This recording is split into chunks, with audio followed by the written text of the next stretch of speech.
This is a short adaptation from a short story I wrote a while ago called 1+1.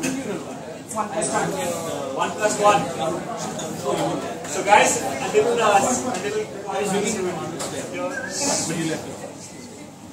taking a video. I'm very short.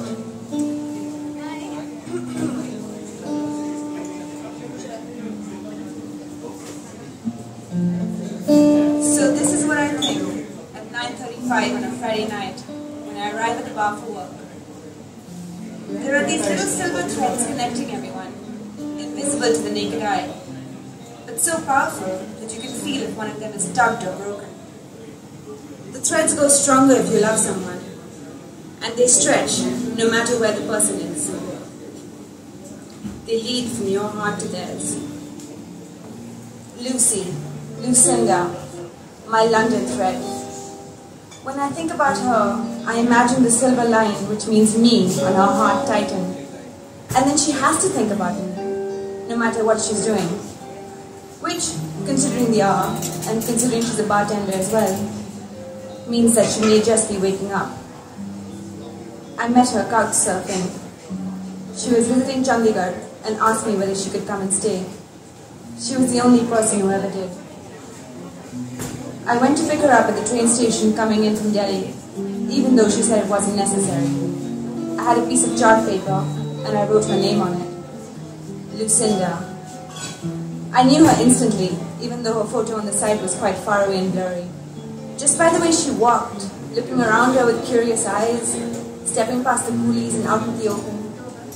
She was searching for a taxi, but then she saw the sign, and she saw me and she smiled, and I thought, I'm dead. I took her home and introduced her to my parents. To my surprise, she was almost Indian, very respectful. She stood up when my father entered the room, said, thank you to the help when he came in with a masala chai. Most original drinks are just old ones with little personality, Lucy used to say. Lucy was the person who made me want to be a bartender. She loved her job, you could tell. She'd tell these little jokes about the randoms who came to the doors of her bar. She had her own bar. And when she saw how interested I was, she gave me tips. How to make a drink with two hands. How to tell a good tipper from a bad one. How to open a beer bottle in the corner of the table. She was such a little thing. Dirty blonde hair piled up in a messy bun top of her head. A gap between her teeth. A gold cross and a chain that hung down her shirt. In Chandigarh, she wasn't even the prettiest girl there. She had read up on dressing modesty for India, and while our Punjabi girls wore tight jeans and tighter tops, she'd be dressed in baggy pajamas and a t-shirt. When she talked and laughed with me, gesturing with her freckled arms, her grey eyes widening, I thought she was beautiful. I knew her morning face. I had seen it some mornings in Chandigarh. I knew she wore glasses before she showered and put in her lenses. I'm imagining her in a flimsy grey t-shirt making coffee. Eyes still swollen with sleep behind her glasses.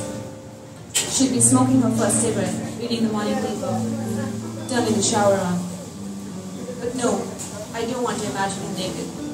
That's for later. Sometimes I didn't know whether she thought of me as a younger brother. Here's what happened in the end with Lucy. She was leaving the next day to catch a train to Delhi. A couple of days there, and then a flight back to London.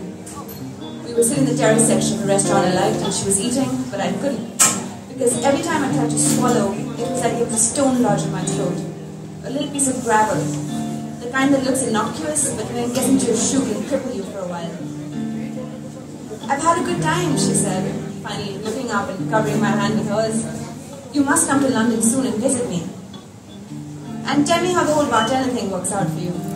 If it does, then maybe when you're in London, I'll have a job for you. She laughed, but I took her seriously. And I started thinking about London, about working in her bar, about us walking hand in hand down the street, when no one cared that we were touching her. Just two anonymous strangers whose heartstrings glowed. I've written her a few emails. She stopped writing back after the first day. But I will go to London. I must go to London. And then I will walk into a bar and she'll say, Dinesh! I'll ask for a beer and she'll pour me one and we'll sit across from each other, not saying much because we won't have to.